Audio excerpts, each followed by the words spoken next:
কাৰণ ভয় খাই নেকি মোৰ ওচৰলৈকে আহিবলৈ মোৰ ওচৰলৈ আহিবলৈ ভয় খালে নেকি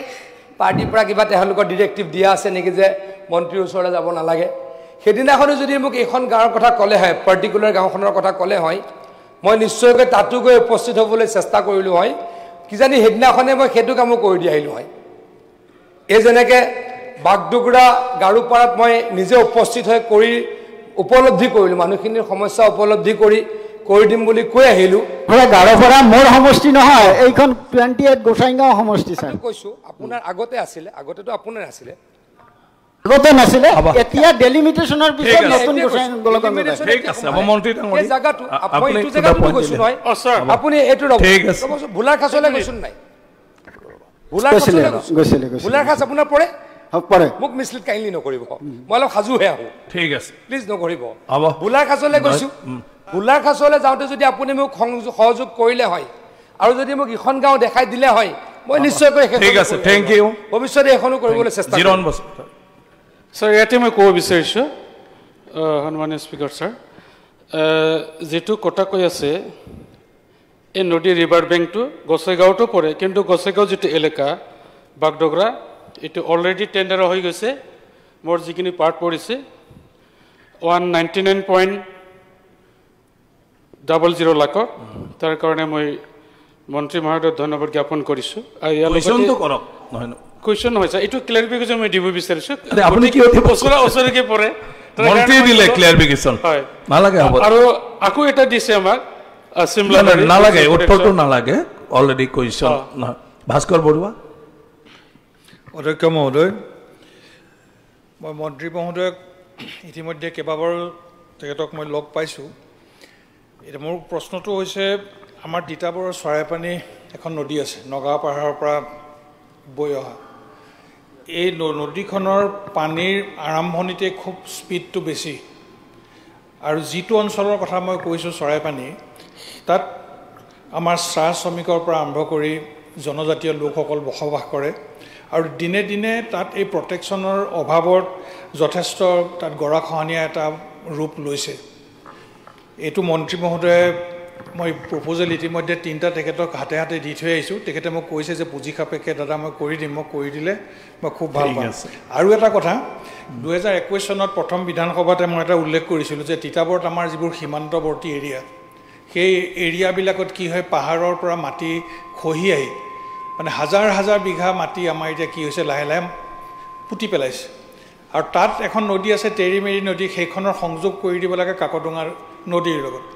এই কামখিনি মই বিস্তৃতভাৱে আগতে কৈছোঁ গতিকে মন্ত্ৰী মহোদয়ক মই পুনৰবাৰ এইটো উপস্থাপন কৰিছোঁ যে ইয়াৰ এটা বিহিত ব্যৱস্থা মন্ত্ৰী মহোদয়ে ল'ব নেকি ধন্যবাদ অধ্যক্ষ ডাঙৰীয়া আজি যিহেতু এক মিনিট এলপি কিবা এড কৰিব মাননীয় অধ্যক্ষ মহোদয় যোৱাকালি আলোচনাত ময়ো এইটো কথাই কৈছিলোঁ কৃষি বিভাগৰ কথাখিনি হওঁতে মোৰ সমষ্টিত এনেকুৱা পাহাৰীয়া নৈৰ বাবে 17 কোটি টকাৰ খাদ্য ধান উৎপাদন হোৱা নাই 3000 ফেমিলি 3000 বিঘা মাটি নাগালেণ্ডৰ পৰা অহা 3খন নৈৰ বাবে তাৰ বাবে যদি জলসম্পদ বিভাগে কিবা ব্যৱস্থা ল'ব পাৰে মন্ত্ৰী মহোদয়ক অনুৰোধ কৰিছোঁ ডাঙৰীয়া আজি যিহেতু জলসম্পদ বিভাগৰ কাটমোচন আছে তাতো বিস্তৃতভাৱে ডিছকাশ্যন হ'ব গতিকে মই খুব ডিটেইলছত যাব খোজা নাই আমি যোৱা 3.5 বছৰত অসমৰ মাননীয় মুখ্যমন্ত্ৰী ডক্টৰ হিমন্ত বিশ্ব শৰ্মা ডাঙৰীয়াৰ নেতৃত্বত যথেষ্টখিনি কাম কৰিবলৈকে সক্ষম হৈছোঁ আগতে কিমান পুঁজি আবণ্টন হৈছিল এতিয়া কিমান পুঁজিৰ আবণ্টন হয় আগতে কাম কৰাৰ ধৰণ কেনেকুৱা আছিল এতিয়া কাম কৰাৰ কেনেকুৱা ধৰণ এই বিষয়ে আজি নিশ্চয়কৈ আলোচনা হ'ব গতিকে এতিয়া মই বহুত দীঘলীয়াকৈ ক'ব খোজা নাই কিন্তু মই এটা কথা উপলব্ধি কৰোঁ বানপানী অসমৰ এটা ডাঙৰ সমস্যা আৰু অসমৰ পৰা বানপানীৰ সমস্যা আমি নাইকিয়া কৰিবই লাগিব এই ক্ষেত্ৰত আমি বহুলাংশে সফলো হৈছোঁ গতিকে তেখেতলোকে আমাৰ সন্মানীয় বিৰোধী দলৰ দলপতি ডাঙৰীয়া আৰু সন্মানীয় ভাস্কৰ বৰুৱা ডাঙৰীয়াই যি দুটা কথা কৈছে সেইটাও গুৰুত্বপূৰ্ণ মই অস্বীকাৰ নকৰোঁ কিন্তু আমি পৰ্যায়ক্ৰমে সকলোতকৈ বেছি বানবিধ্বস্ত অঞ্চলসমূহ কৰি আহি আছোঁ পৰৱৰ্তী সময়ত নিশ্চয়কৈ এই অঞ্চলসমূহ কৰিব লাগিব কৰিম বুলি মই ধন্যবাদ question number 44 Shri Durgadas Boro honourable minister অধ্যক্ষ ডাঙৰীয়া উত্তৰ সদনৰ মজিয়াত ৰখা হৈছে অধ্যক্ষ মহোদয় মন্ত্ৰী ডাঙৰীয়া ইতিমধ্যে ক খ গ ঘ উঙ আৰু প্ৰথম চ তেনেধৰণে গোটেইকেইটাৰে উত্তৰ দিছে যদিও মোৰ খালি এটা প্ৰশ্নহে সুধিবলগীয়া আছে যে বাতৰি কাকতসমূহৰ যিটো মান আৰু সংখ্যা এইবিলাক দৃষ্টি ৰাখে নেকি আমাৰ বিভাগে এইটোৱে মোৰ প্ৰশ্ন অধ্যক্ষ ডাঙৰীয়া আমি সার্কুলেশনের কথাটো আমার তেখেতলোকে ABC সার্টিফিকেট আমাক দিয়ে বা আমি টিভিত যদি দিওঁ আমি কি কয় TRPৰ কথা আমি নিশ্চয়কৈ আলোচনা কৰোঁ আৰু কিছু ক্ষেত্ৰত অধ্যক্ষ ডাঙৰীয়া মই অস্বীকাৰ নকৰোঁ বহুত ষ্ট্ৰিক্টলি আমি নকৰোঁ বাতৰি কাকত সকলোৱে জানে আমি বহুখিনি ক্ষেত্ৰত কোভিডৰ পাছত বাতৰি কাকতৰ ইণ্ডাষ্ট্ৰিটো বিপদত পৰি আছে গতিকে এটা কথা ঠিক যে এনেকুৱা নহয় আমাৰ বাতৰি নহয় আমাৰ এডভাৰটাইজমেণ্ট কতো নোলোৱাকে আমি কাকো 1 টকাও আমি নিদিওঁ বা আমি এক্সট্ৰা কাকো আমি বেনিফিট নিদিওঁ কিন্তু আমি আকৌ কৈছোঁ বহুত বেছি ষ্ট্ৰংলি আমি সাৰ্কুলেশনৰ ওপৰত নাযাওঁ কিন্তু এটা কথা ঠিক অসম চৰকাৰে যথেষ্টখিনি INPR ডিপাৰ্টমেণ্টে আগতকৈ কৰিবলৈকে চেষ্টা কৰিছোঁ আগতে অধ্যক্ষ ডাঙৰীয়া INPR ডিপাৰ্টমেণ্টৰ বাজেট আছিল 30 কোটি টকা অসম চৰকাৰে এতিয়া INPR ডিপাৰ্টমেণ্টৰ বাজেট কৰিলে 100 কোটি টকা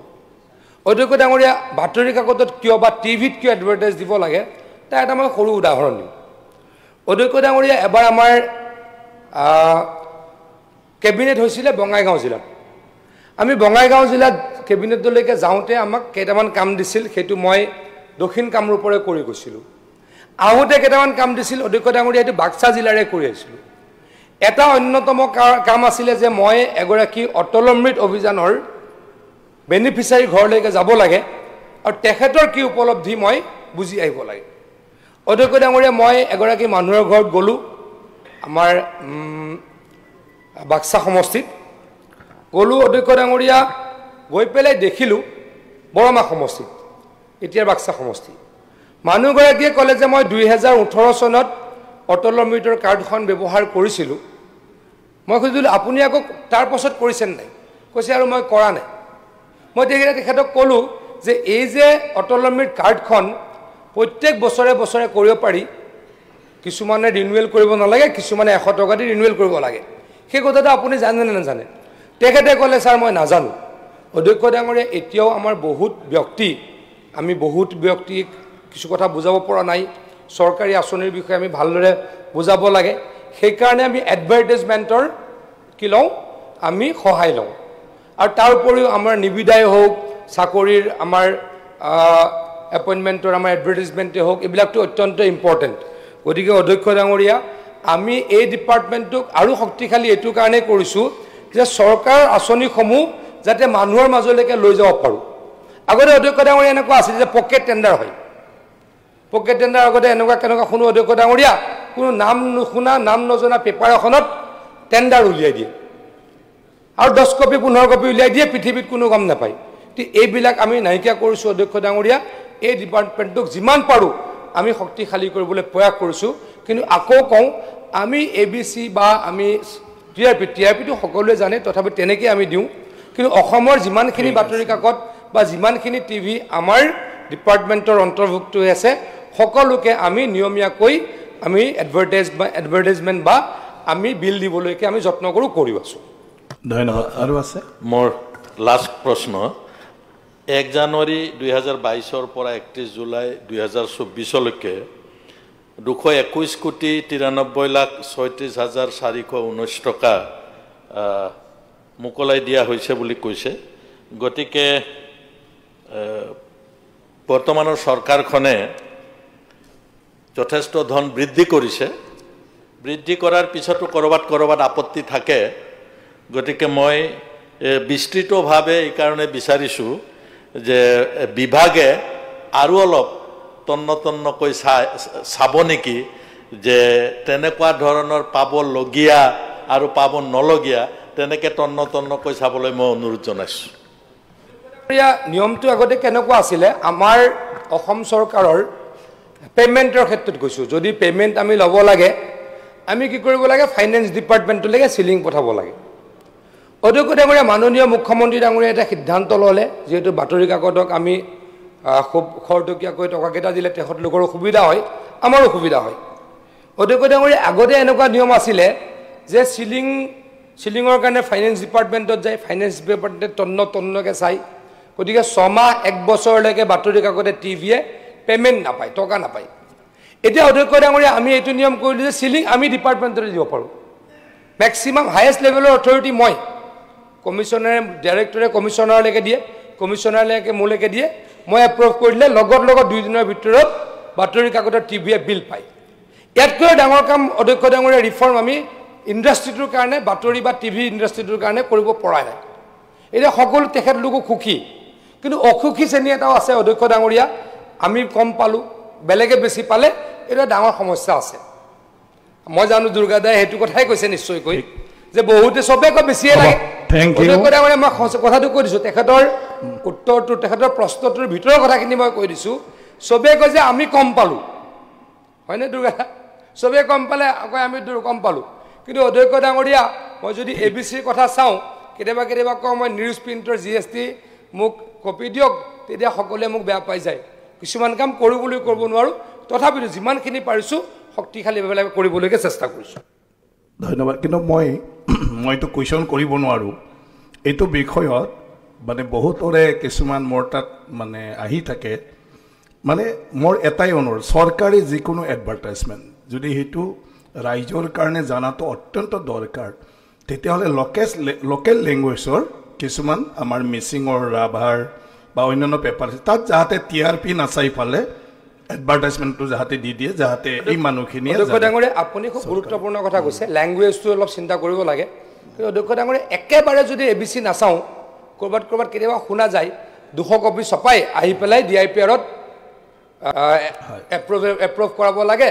আৰু এডভাৰটাইজমেণ্ট লাগে তেতিয়া সমস্যা হৈ যায় কিন্তু আপোনাৰ যিটো এইটো এডভাইচ যে লোকেল লেংগুৱেজ সেইটো মই ডেফিনেটলি চেষ্টা কৰিম